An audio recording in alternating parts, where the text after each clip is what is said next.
It was a Monday morning, the kind that carried the weight of 1,000 sighs.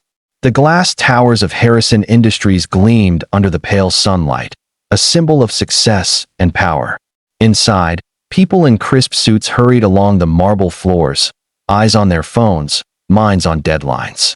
But down in the lobby, among the noise of heels and chatter, stood Ethan Cole, a janitor, a single dad, and a man invisible to almost everyone. His faded uniform was clean but worn, his shoes scuffed, and his tired eyes carried the stories of nights spent working double shifts so his 8-year-old daughter, Lily, could have the life he never did. That morning, something felt different to Ethan.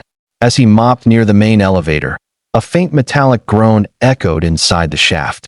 Most wouldn't notice, but Ethan did. He'd been a maintenance worker years ago, before life turned cruel and responsibilities forced him to take any job he could find. His instincts whispered that something was wrong, that he leaned closer, pressing his ear against the elevator door. The sound came again, a faint, unnatural vibration, like a loose cable straining under pressure. His heart skipped. He immediately looked toward the group of executives waiting nearby, chatting about quarterly reports and bonuses. Among them stood Victoria Lane, the company's CEO, elegant, confident, and known for her perfection. She was seconds away from stepping into that elevator. And then it happened, the sharp metallic snap from inside the shaft. Ethan's pulse spiked. He didn't think, he just acted. Throwing his mop aside, he ran forward and shouted with all the force in his lungs, "Don't get in the elevator." The lobby went silent. Heads turned.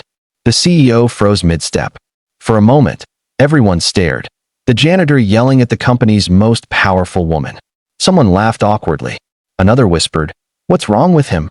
But before Ethan could explain, Victoria frowned, embarrassed by the scene. That if you believe in kindness, courage, and second chances, please take a second to like, comment, share, and subscribe, because what happens next will remind you why one voice, one act of bravery, can change everything. Security started moving toward Ethan, but just then, the elevator doors opened, and a group of employees stepped in. Ethan turned pale. He shouted again, desperate now, "Please, stop them." But it was too late. The doors closed. Seconds later, a gut-wrenching crash thundered through the building. Screams echoed. The lights flickered. The elevator cable had snapped. Panic spread instantly. People ran. Phones came out. Victoria stood frozen, her face draining of color as realization hit her. If not for Ethan's shout, she would have been inside. Tears welled in her eyes as she looked at the janitor, who was already rushing to help the injured being pulled out from the emergency access below. His hands trembled, but his voice was steady as he helped the security team pull open the shaft doors and comfort the terrified survivors. In that chaotic moment, the janitor everyone had ignored became the only one who kept calm. He tied his jacket around a bleeding man's arm, guided people away from the debris, and comforted a crying intern as if she were his own child.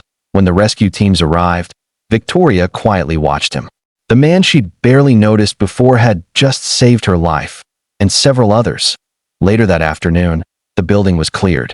The elevator inspectors confirmed what Ethan had suspected. The cable had been wearing out for months. One more ride would have been fatal. News spread quickly.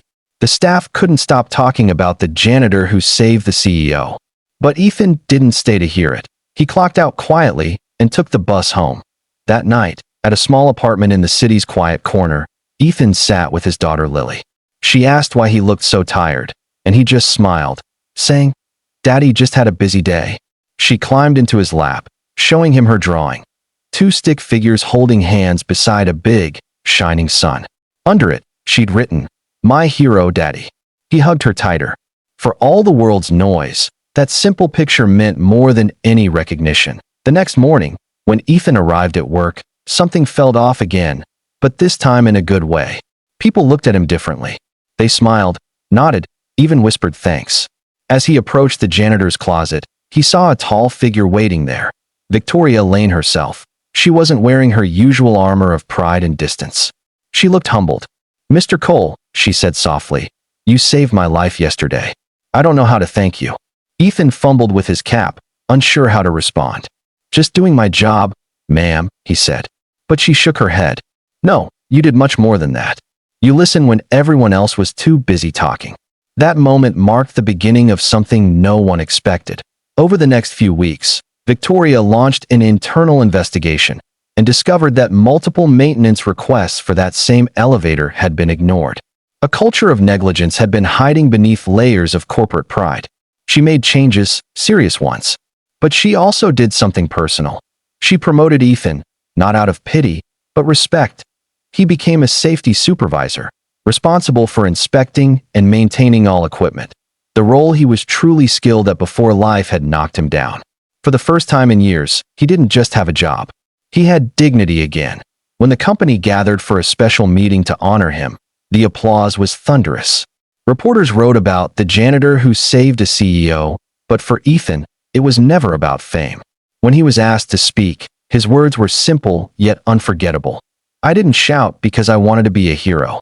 I shouted because I knew something was wrong, and I couldn't stay quiet."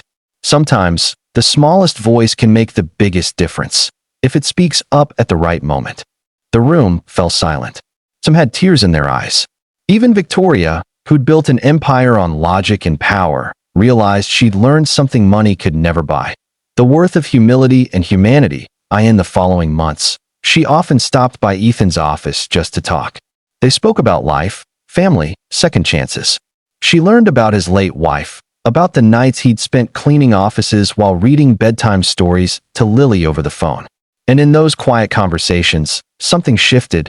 The CEO who once saw people as resources began to see them as stories. As for Ethan, he never changed.